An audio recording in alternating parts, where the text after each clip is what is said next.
Welcome to the 29th Annual Antique and Classic Motorcycle Show in Torrance, California. That's the El Camino event. We've had this show for 29 years. We've been the promoters of the show for approximately 4 years.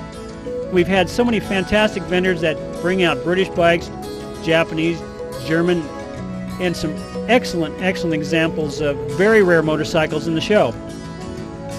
But what we have here is a 1948 Indian Chief. This motorcycle was actually restored probably about 25 to 30 years ago and has been used as a rider ever since. In the 1940s, the Chiefs went on to have the skirted type of fenders that we have on this motorcycle here, more so than the earlier bikes. And the Indian is actually sort of defined nowadays because of the skirted fenders. Indian motorcycle never produced an overhead valve engine for their street motorcycles. They were all flatheads. So the Chief, when they died in 1953, the technology for 53 was actually quite antiquated because Harley-Davidsons were already coming out with the overhead valves, and 53 they were already through the knuckleheads onto the panheads.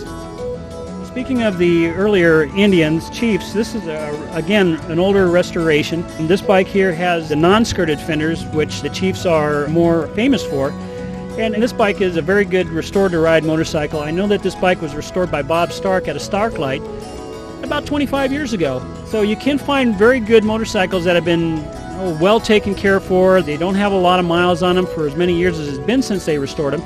This would be a fantastic bike for the vintage rides, or if you wanted to ride it around town, it would be a fine bike that way too. What we have here is a 1947 Harley-Davidson Knucklehead. The Knucklehead model was actually manufactured from 1936 until 1947, so this is the end of probably one of the most famous engine designs. The differences between the engine designs, or the nicknames that they give them, is usually in the head configuration. Right here on the upper head portion of it has these two big knuckles here, and that sort of gives it that engine insignia or name of the Knucklehead. It seems like the Knuckleheads just have a little bit more, mystique that go along with them, and they're very popular. Well, this is a 1912 Harley-Davidson. It's a single-cylinder belt drive, and again, that just goes to show you that nothing is new. They were manufacturing belt drives from the very first 1903 Harley-Davidson that they actually produced. And then Harley-Davidson didn't bring out another belt drive motorcycle until 1980 with the Sturgis model and the first wide glides. So technology just keeps repeating itself. It just gets a little bit more refined as they go. The transmission on these bikes were almost direct drive except for the slip on the actual engagement of this little pulley. Right now there's a little bit of slack in the belt, and then you go ahead and you crank this in, which basically tightens up the belt. At that point you'll be moving forward. And even though these motorcycles don't have a Kickstarter, they were all pedal start back in the early years. They didn't actually come out with a Kickstarter on the Harley-Davidsons until 1915. But this is a very unique and very rare motorcycle. They didn't produce a lot of motorcycles in 1912. And a bike like this here, even though it's an older restoration, is still highly valuable. This is a very unique 1930 Norton, I believe it to be a CS1 model.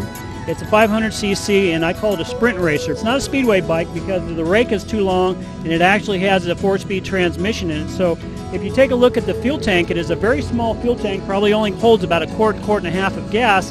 So they would run this on a very short course. So over in the UK, they do have sprint races, and that's what this bike would have been set up for. This is a KR250, and it's a 7-speed. This is a factory-built race motorcycle. It's a 2-cylinder, fore and aft. They're front and back cylinders, and a reed valve engine. It's very unique. It's water-cooled, belt drive. Very few of these bikes were actually made. Very, very valuable motorcycle. The tax shows $13,000, and I'm sure it did not have any problem getting up there. This is a TZ750, highly collectible, beautiful restoration. This bike was actually restored by Stephen Wright, as the other two Japanese, or actually all the Japanese race bikes that I have here today. Highly desirable, and we have the fairing and everything for it, but we display it this way so people can actually appreciate the technology on the engine. This is the actual feature motorcycle of the show today. This is Kenny Roberts' 1975 Daytona winner. As you can see on our t-shirts, we're celebrating his motorcycle today. So, needless to say, very, very rare motorcycle. Again, totally restored by Stephen Wright, with history, documented, and it's just ready for somebody's collection. It's great, Glenn. You've got a great bunch of motorcycles here, and we wish you the best of luck with the show. We thank you very much for spending some time with us. Okay, thank you.